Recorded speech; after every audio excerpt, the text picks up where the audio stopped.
Detective Comics 1044, Mariko Tamaki writing with Dan Mora on the art. So let's go. We have Batman and Mayor Nakano trapped in the sewers and the caverns beneath Gotham City. Yeah. Mora, I'll just say straight out, has so much fun with the shadows in this one. There's one panel in particular that has Nakano on one end, like behind, like this. It is like the egg sack wall, right? Yeah. But it looks like a big like glass, and Batman's on the other, and they're just surrounded by darkness, and it's such a great looking page. Yeah, no, the art in this is fantastic. The whole theme of this issue is that the water supply in Gotham is pretty shitty, and there's a lot of comparing that to the political system in Gotham, which is pretty shitty. So that's kind of like, and obviously they're down in the sewers, they're down in like the areas where all the worst of the water is going through. So there's a lot of thematic stuff going on there. But a lot of this is Batman trying to find Nakano, and then when he does find them, they're sort of separated by like rubble, and he's trying to get through to him. He's talking to Oracle.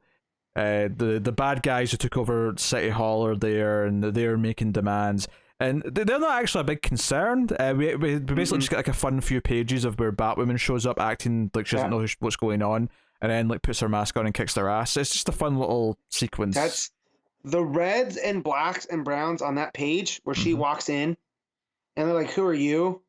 And then she pulls her mask on. It just, the coloring on that page is great, and then Mora's just there's a really nice the way that it flows. Like, it's very cinematic. Yeah, there's a really nice attention to like color choice in a lot of these pages. Like early on, the second page is at the morgue, and it's just the like they're talking about the parasitic infection, and like they're moving like the bodies around and stuff. And there's a panel at the bottom, or a couple of panels that show that there's a couple of the egg sacs and some blood around the caster, around the wheel, and it's very notable to me in that page that there's no red of any kind, and except for that, so it really sticks out. No, it's very blue-gray drab, and then you get to the bottom of the page, and the red sticks out instantly. And then the next page is the same thing. You get the egg sacs, and everything else is all blacks and muted greys, and maybe some very, very muted greens. I was getting Aliens vibes from this. Oh, sure, yeah. Just with the darkness and the egg sacs and all of that stuff. But no, it's just, man, Mora and Tamaki. This is a match made in heaven. So yeah, the egg sacs obviously begin to hatch. It's where Batman's on the other side of rubble. So he's talking to Nakano. They're hearing each other. He's trying to tell Nakano to trust them. And Nakano's like, this thing's hatched, and the little monsters, the parasites from Vile, start coming for him. And he's able to sort of fend off one of them and like sort of smash, because it gets into his hand and he smashes it with something. And they keep debating about like trusting Batman, Nakano's attitude towards him. That debate kind of rings on, but then more of the egg sacs start to hatch, and we get more to the horror movie stuff that this has got going. So this is another good issue actually for Halloween week. Yeah, for sure. I thought that one. This was the first thing I read this week, and I was like, "Oh man, we're starting off strong here with Halloween week." So, but yeah, just when they're crawling all over them, and like they're Scorpion-esque, like, so it's just, there's this deep innate sense that it's off-putting to see them crawl on Nakano. And just the whole trust me, and he says, the human bodies have survived shocks at more than 10 amps. This is considerably more. And it's just like, oh, Bruce is really taking a gamble with the mayor here. Oh, well, yeah, for context for there, that's when his plan is to electrocute him to kill all the parasites. Yeah. To get him off. Yeah, and we actually end with not knowing if because he's applying CPR at the end of the issue. We don't actually get to see if he succeeds or not. But there's a lot of stuff before that with in the art with like all the crawlies crawling all over him and splashing about in the water.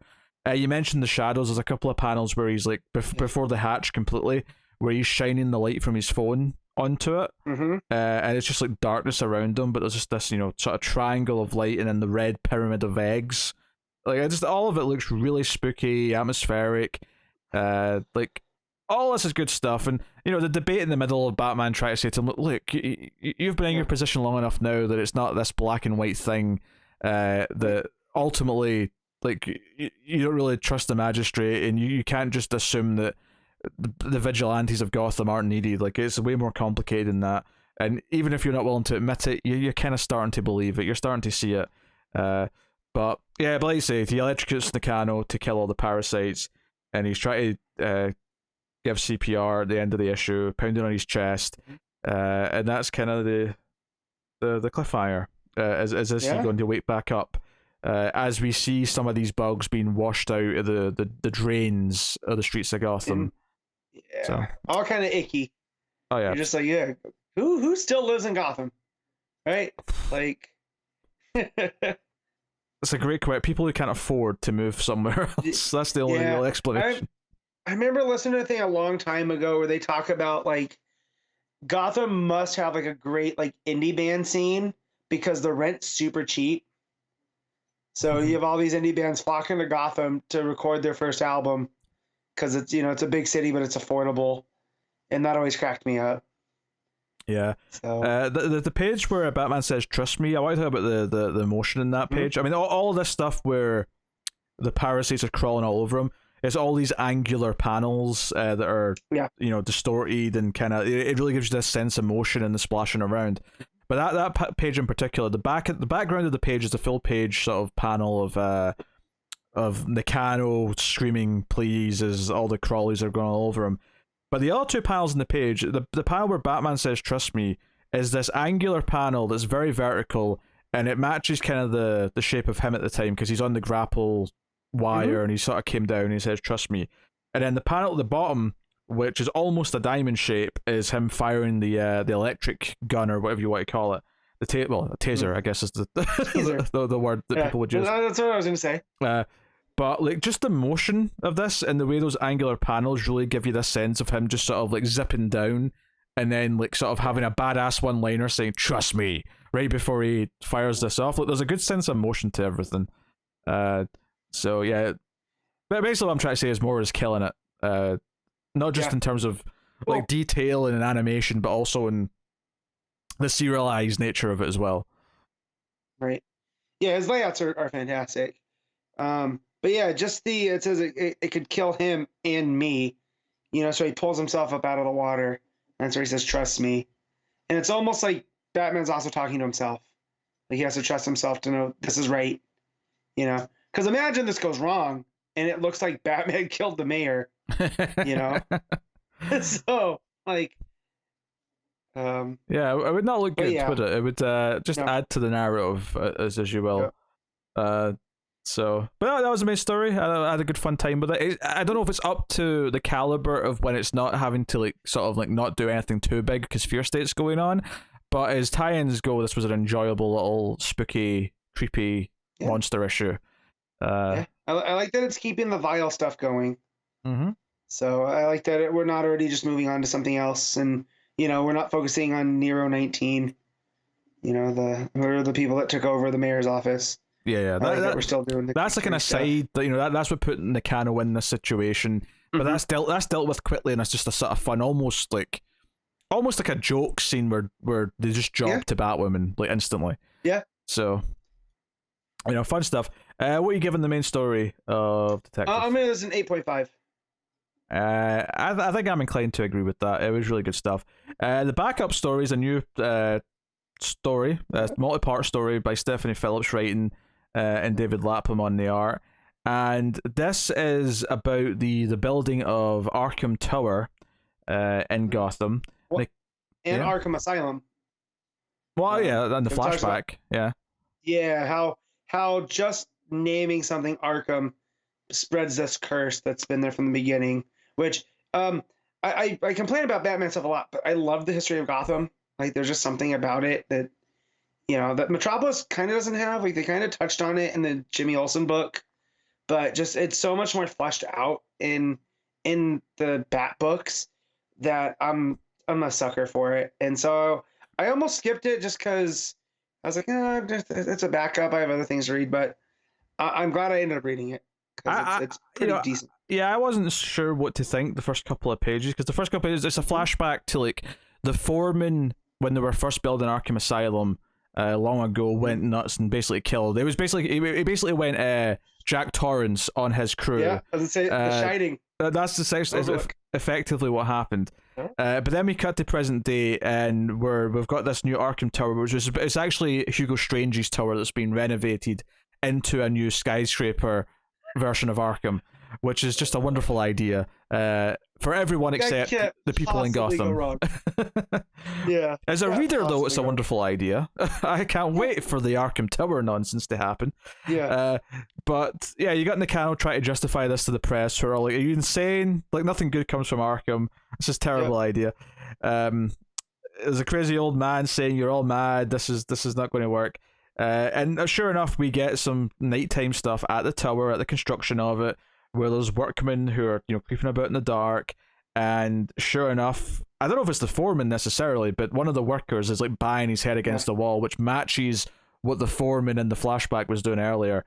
And sure enough, he turns around and attacks him. But of course, unlike the flashback, we have a Batman to jump in, and that's actually the cliffhanger. So we don't really get any much further. But to be honest, I actually think the amount this sets up in this 8-10 pages, whatever it is the right amount where it felt like it wasn't just giving me nothing. But I'm glad it didn't try to go further. I think if it tried to go further beyond this point, it would have felt rushed. So yeah, for sure, it's well paced because I do because you have Bruce listening in to Nakano talk about this because he wants to be like, no, we're not putting Arkham Tower in. He wants to try to talk him out of it. So there's a lot there that I like when we see Bruce trying to move as Bruce Wayne, not just as Batman. Nakano just kind of shrugs him off, and how Nakano says he's not going to budge on this. And we even get a harbinger, like in a typical horror movie, where there's this, crazy, what looks like homeless person. It's got a death curse. Yeah, the mayor, the reporters, the entire city, you're all mad. You're doomed. That's all I could think of. This is definitely fitting into the horror vibe that the book generally has right now as this backup story.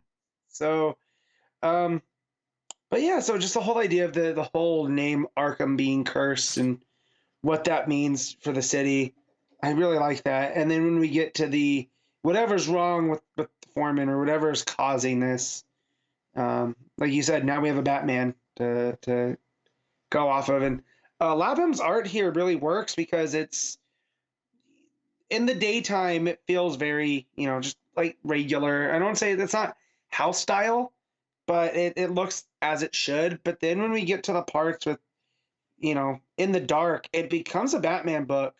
And when Batman shows up at the end, it's very pulpy, kind of like Batman's very square in here. And just the way that it plays with the light there, I'm very excited to see where this goes. It might be the first thing I've read from Stephanie Phillips that I went, yeah, okay. Yeah, this is I'm here for this. Yeah, this is my favorite thing from her as well, I think, at this point. Yeah, that last page, Batman jumping through the window as the crazy worker is strangling the other guy.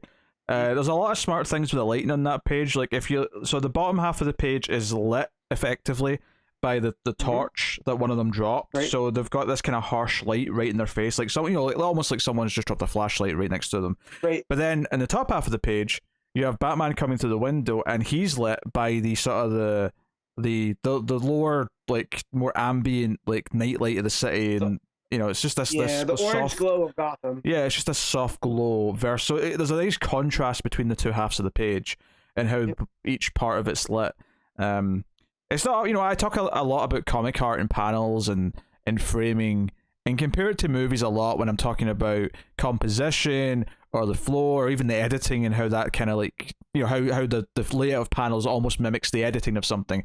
Very rarely do I talk about lighting, at least in the way where I'm talking about it as if there's multiple light sources in one panel. I very rarely talk about comic art that way, so I'm impressed that I'm making this point in the way that I am. But it really stuck out to me. It's a good horror vibe of a story. Bringing up Amadeus Arkham also going crazy as well. The idea that there's no good that can come from that name. All of that is just building some spooky times, and it does kind of. And a lot of the backups in this book, especially, have been used to build things that are going to be used either, if not their own series, but certainly as something later. So I think Arkham Tower is definitely going to be a big feature, possibly in that 10-part story that they're about to do in this. Yeah. If not something else. Me. But I don't think Arkham Tower is going to be like, just we get to the end of this backup series and it's done. Like, I feel like that Arkham Tower has been set up here for its inclusion in something else. And we're going to have a fun horror Shining style thing going on in the meantime for funds. So I had a good time with this. What are you rating the backup? I'm gonna give the backup an 8. I would concur with that. I think it was a really good little horror story, and I think I've enjoyed a lot of the backups in this book. I think this is one that's notable in that I really enjoyed this on its own and its own merits. Not as like a build to something, just as a good horror story on its own. I was kind of into it.